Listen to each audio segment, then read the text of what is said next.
Halo, Assalamualaikum warahmatullahi wabarakatuh. Kita ketemu lagi di pertemuan kedua Psikologi Industri dengan tema hari ini adalah peran psikologi industri di dunia kerja. Nah, kemarin kita sempat membahas seperti apa sih posisi psikolog industri atau psikologi industri lah ya, psikologi industri di dunia kerja atau di perusahaan. Karena yang orang awam tahu yang namanya psikologi kalau diterapkan di dunia perusahaan ya berada di divisi SDM atau di divisi HRD, Human Resources Development. Memang tidak salah, itu betul. Dalam artian ketika ilmu psikologi industri ini diterapkan di sebuah perusahaan, maka yang menjadi sesuatu hal yang identik adalah terkait dengan masalah SDM atau sumber daya manusia atau kepegawaian gitu ya. Nah, kita akan coba kulik karena dari beberapa pertanyaan kemarin dari beberapa kelas menunjukkan antusiasme terkait dengan keingintahuan boys and girls semua terkait dengan apa sih psikologi industri gitu ya.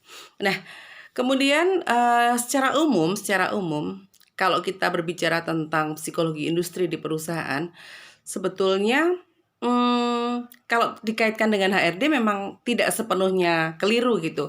Memang betul orang-orang psikologi itu biasanya ketika di perusahaan masuknya di bagian HRD, tetapi bagian HRD sendiri tidak mutlak 100% isinya orang psikologi, itu tidak.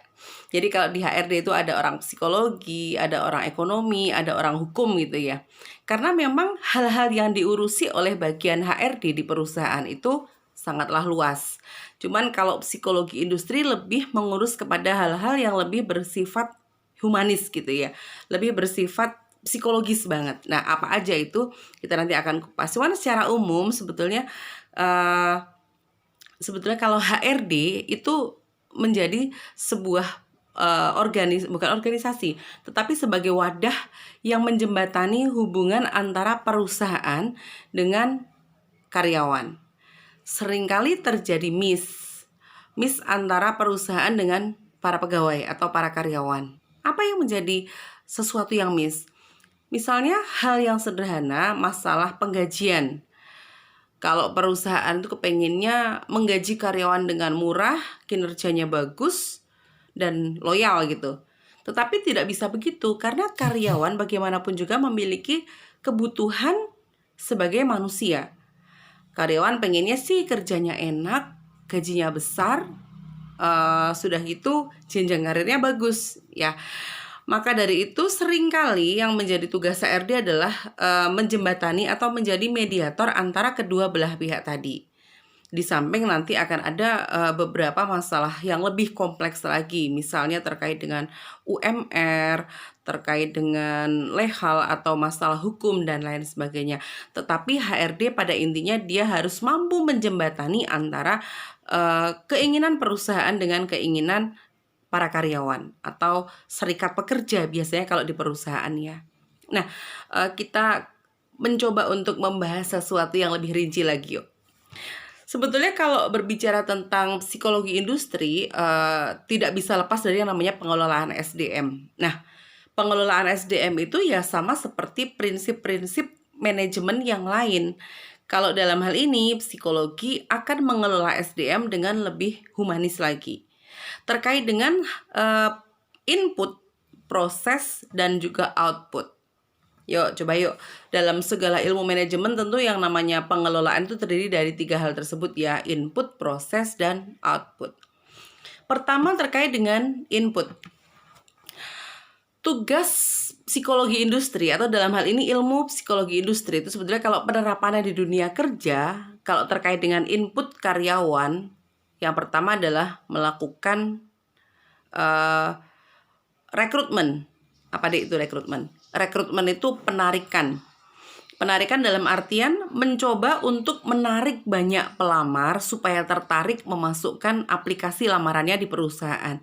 Itu rekrutmen. Caranya bisa bermacam-macam. Kalau rekrutmen dilakukan oleh beberapa perusahaan biasanya menggunakan satu metode iklan ya, iklan atau advertisement. Kemudian bisa juga rekrutmen dengan menggunakan metode referrals bila memungkinkan. Referrals ini adalah perusahaan mempercayakan kepada karyawan yang sudah bekerja lama di situ untuk mencarikan teman yang sama-sama kompetennya dengan karyawan tadi untuk kita seleksi. Bukan dibawa ya, tetapi sekedar mereferensikan atau memberikan kabar baik ini kepada adik kelasnya barangkali. Nah, itu metode rekrutmen dengan sistem referrals. Nah, rekrutmen yang lain bisa bermacam-macam lagi. Nanti kita akan pelajari itu pada pertemuan kita yang keempat ya. Nah, kemudian untuk input SDM selain rekrutmen, selanjutnya adalah seleksi. Seleksi itu lebih jauh lagi dari rekrutmen. Kalau rekrutmen kan mengumpulkan sebanyak mungkin para calon pelamar gitu ya. Kalau seleksi berarti sudah banyak sekali surat lamaran dan kurikulum vitae yang masuk untuk kemudian kita pilih secara administratif, kemudian masuk ke proses atau tahapan-tahapan pemilihan yang lain. Kalau dalam seleksi pegawai, setiap perusahaan punya banyak sekali perbedaan. Jadi setiap perusahaan memiliki ciri khas masing-masing. Ada yang sangat banyak sekali tahapan-tahapan di dalam memasuki sebuah seleksi perusahaan. Tetapi tidak menutup kemungkinan ada satu perusahaan atau dua perusahaan yang dia membuat itu lebih simpel. Misalnya sekedar memasukkan kurikulum vitae, surat lamaran, kemudian diwawancara. Setelah itu skill test. Setelah itu boleh dilanjut dengan OJT atau on the job training. Itu terserah dari bagaimana HRD di suatu perusahaan mengelola SDM yang akan dimasukkan ke dalam perusahaan tersebut. Itu kalau terkait dengan pengelolaan SDM dalam dari segi input ya. Jadi ada rekrutmen, seleksi, dan jangan lupa selain rekrutmen, seleksi ada juga penempatan atau placement. Yang sering terjadi kalau mahasiswa yang masih awal-awal gitu taunya ya kalau saya pengen masuknya sebagai staff R&D ya kerjanya pasti di satu ruangan R&D. Hey, nanti ketika kamu di perusahaan yang namanya R&D itu masih ada beberapa subdivisi lagi. Nah, gimana caranya HRD menempatkan kalian ke dalam sub-sub divisi ini? Tentunya dengan menggunakan beberapa pertimbangan. Itu nanti ilmu psikologi industri kepake banget. Seperti apa misalnya? Yang namanya psikologi itu sebetulnya tugas dalam pengelolaan SDM atau pengelolaan manusianya adalah memprediksi keberhasilan. Jadi dalam salah satu prinsip penempatan pegawai itu adalah ketika seseorang diprediksikan berhasil pada subdivisi atau pada bidang tertentu. Itu tugas kepegawaian atau tugas bagian HRD adalah menentukan itu. Ditentukan dari mana, Bu? Tentu saja dilihat dari hasil psikogram. Salah satunya ya, hasil psikogram. Psikogram itu apa? Psikogram itu tabel yang berisi hasil pernak-pernik ujian yang sudah dilalui oleh si calon pelamar tadi. Misalnya hasil nilai ujian wawancara, hasil ujian dari tes tertulis yang terdiri dari tes apa saja, nanti akan bisa dilihat di sana profil secara utuh dan lengkap tentang si calon pelamar tadi.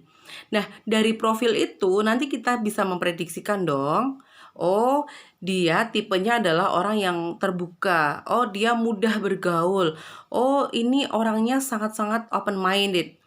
Yang kita butuhkan kalau untuk bagian misalnya bagian customer service ya orang yang seperti ini.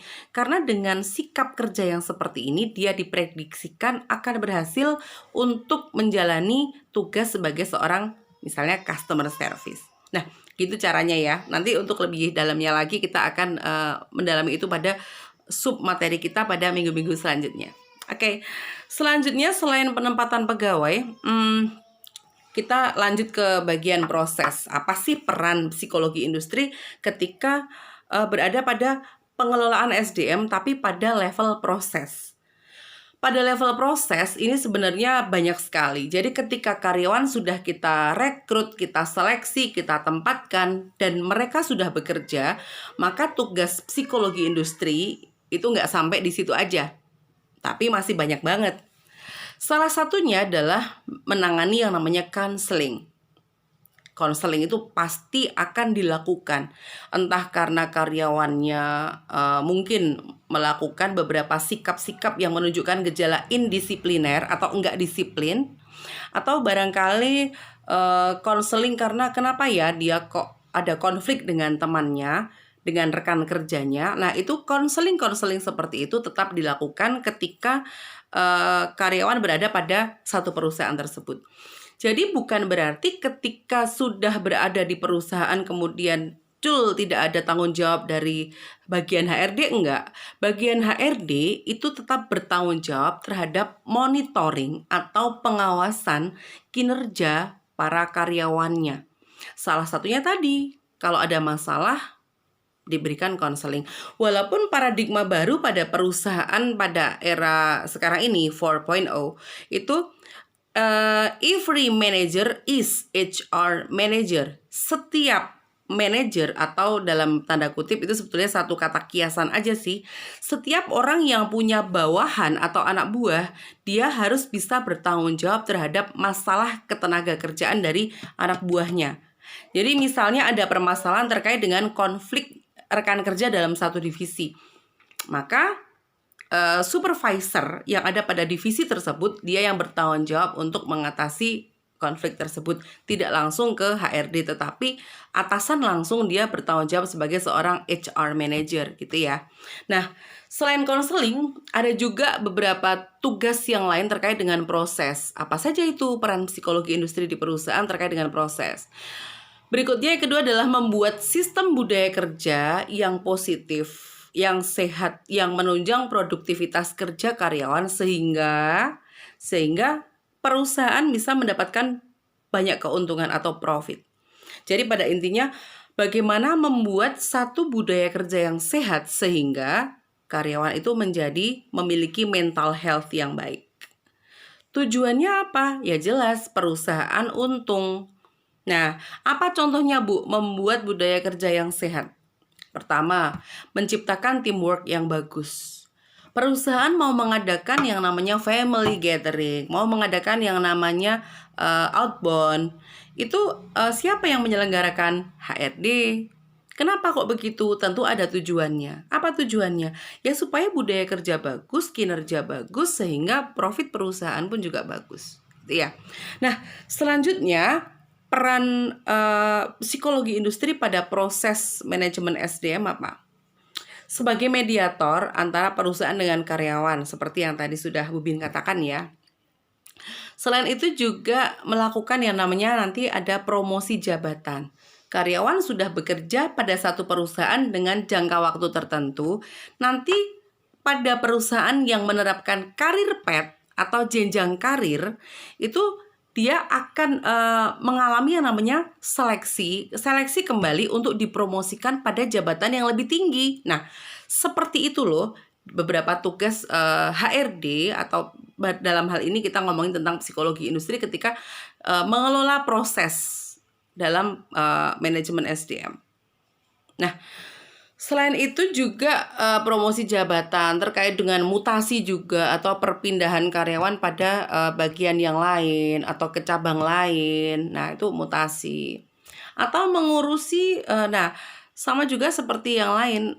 Ketika ada promosi berarti ada demosi. Ada permasalahan terkait dengan kinerja misalnya yang tidak beres, maka beberapa keputusan tentang kepegawaian itu pun menjadi salah satu tanggung jawab dari psikologi industri. Selain itu, melakukan yang namanya job analysis atau analisis jabatan. Apa itu? Job analysis, materinya agak berat, nanti next week insya Allah kita akan bahas itu secara sederhana aja ya. Job analysis itu satu metode untuk mengumpulkan sebanyak-banyaknya informasi terkait dengan semua posisi jabatan yang ada di perusahaan itu, sehingga bisa dilakukan yang namanya job grading atau grade atau pembobotan kerja. Nanti akan di-ranking, akan dibuat grade. Mana yang grade-nya tinggi, mana yang grade-nya rendah. Untuk apa? Endingnya nanti akan menentukan gaji. Ya kan? Menentukan tunjangan. Karena apa? Karena ketika kita melakukan job analysis, psikologi industri dalam hal ini di bagian HRD nanti akan melakukan job analysis, akan ketemu beberapa data. Satu, terkait dengan job description.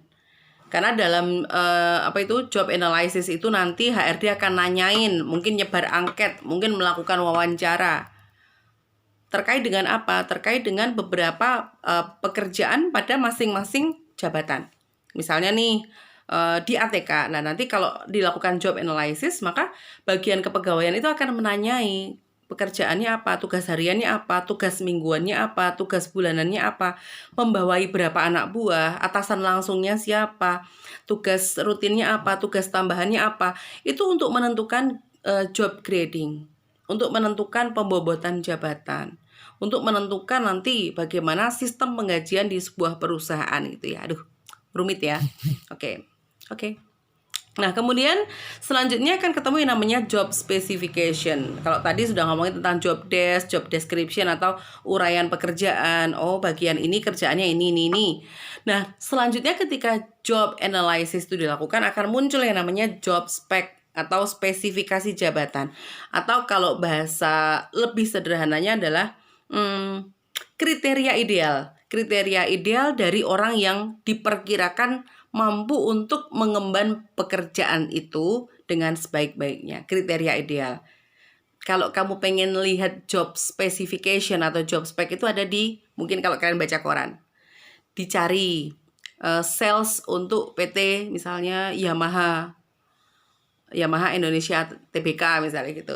Kriteria atau ciri-ciri laki-laki usia antara ini sampai sekian bisa berkomunikasi dalam tim, itu namanya job spec atau job specification atau kriteria ideal dari orang yang dibutuhkan pada posisi tertentu gitu ya.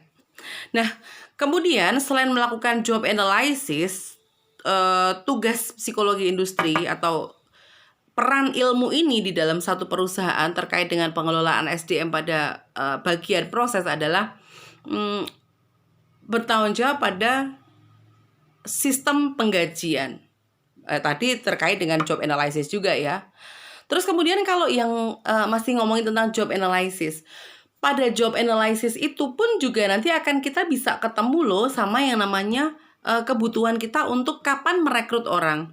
Karena pada angket yang kita sebar, kita bisa sekaligus mengetahui berapa rentang usia yang ada pada perusahaan tersebut. Misalnya, ketika kita nyebar angket, HRD nyebar angket, kemudian muncul, jumlah karyawan perusahaan kita yang umurnya antara 20 sampai 30 orang, ini ada 637 orang misalnya gitu. Yang 31 tahun sampai 40 tahun ada sekitar 515 orang. 41 tahun sampai 50 tahun, nah ini ada sekitar 90 orang. Lebih dari 50 tahun, ini ada 12 orang. Dari data itu, nanti bisa dipakai oleh bagian HRD atau kepegawaian untuk bersiap-siap untuk melakukan rekrutmen. Ada 12 orang yang ini sudah saatnya dicarikan ganti. Nah, nanti metode untuk mencarikan ganti nanti kita akan bahas lagi secara lebih detail ya. Nah, selain itu yang lain, selain menentukan sistem penggajian, melakukan job analysis, yang lainnya adalah memperbaiki sistem yang kurang betul. Misalnya apa? Di perusahaan kita, sistem K3-nya kurang berjalan dengan baik. Nah, tugas HRD itu yang membuat sistem yang lebih baik. Kita kenapa ya kok karyawan banyak yang resign? Nah, tugas HRD yang mengetahui, menganalisis kenapa kok bisa banyak yang resign. Melakukan need assessment, apa yang dibutuhkan oleh perusahaan. Banyak yang keluar karena dengan gaji segitu dan beban kerja sekian, itu orang-orang pada nggak mau. Kalau seperti itu berarti apa solusi dari bagian kepegawaian? Itu termasuk tugas dari psikologi industri. Nah, selain itu membantu strategi pemasaran di perusahaan. Itu ya. Jadi membuat sistem SDM yang bagus pun itu juga akan membantu sistem pemasaran. Kalian tahu nggak, beberapa perusahaan besar, kenapa kok kalian rata-rata anak ATK itu pilih ke perusahaan Eco Tannery, Eco Shoes?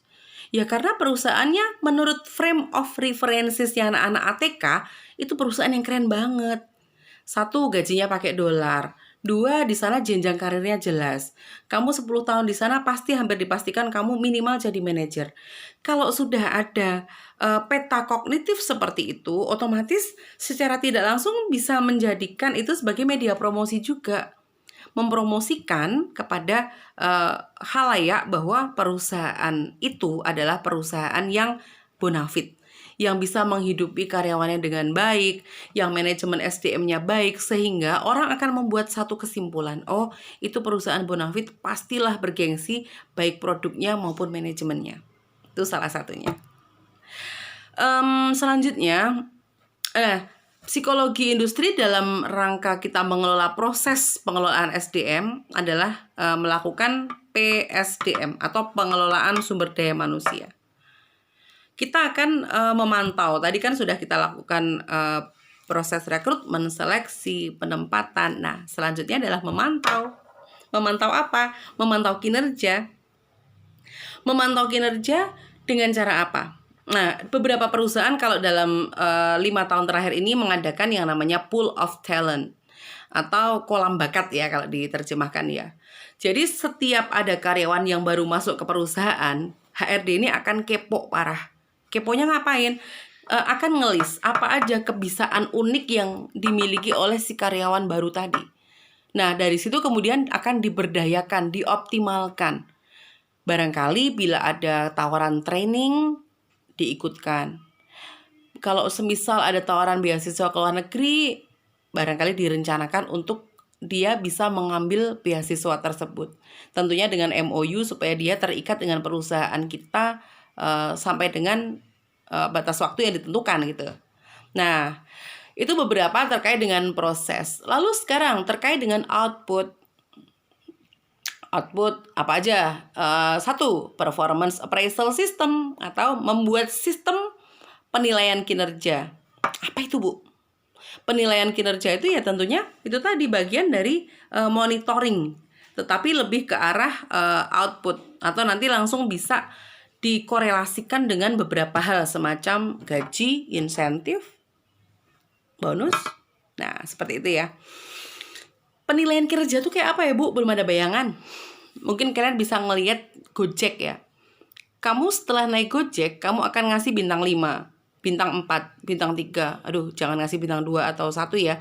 Nanti mereka kena suspend. Dengan customer memberikan penilaian terhadap karyawan, itu pun termasuk salah satu bagian kecil dari performance appraisal system. Kamu pergi ke bank, kemudian kamu nanti akan diminta untuk memasukkan smiley ya. Smiley apa itu kuning, terus kemudian silahkan dimasukkan ke kotak yang sudah disediakan. Ada tulisan excellent, ada tulisan good, ada tulisan poor. Nah, kamu diminta untuk memasukkan apakah kinerja dari orang yang melayani kamu itu sangat bagus, apakah standar, apakah mengenaskan gitu ya. Kamu boleh memasukkan di situ. Nanti hasil itu, hasil penilaian dari semua customer itu akan diakumulasikan dengan penilaian dari rekan kerja yang lain. Kalau melayani customer bagus, apakah melayani teman kerja juga bagus? Nah, itu nanti nilainya akan dipadukan. Itulah yang namanya sistem penilaian kinerja atau performance appraisal system. Selanjutnya, mendesain kesejahteraan karyawan, terutama karyawan-karyawan itu kalau di perusahaan ya rata-rata HRD harus tahu banget gimana itu hukum teori kebutuhan Maslow. Akan dilihat nih, oh karyawan dengan usia antara 20 sampai 30-an itu rata-rata physiological needs-nya masih banyak. Kebutuhan akan sandang, pangan, papan, kesehatan masih sangat tinggi. Kalau gitu, nah, apa yang diberikan? Kalau mereka memiliki pencapaian yang bagus, apa yang diberikan? Duit?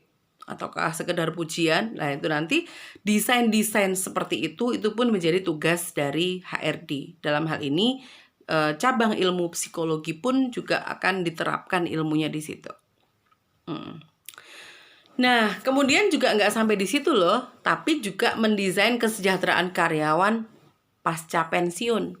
Itu pun menjadi tanggung jawab dari HRD.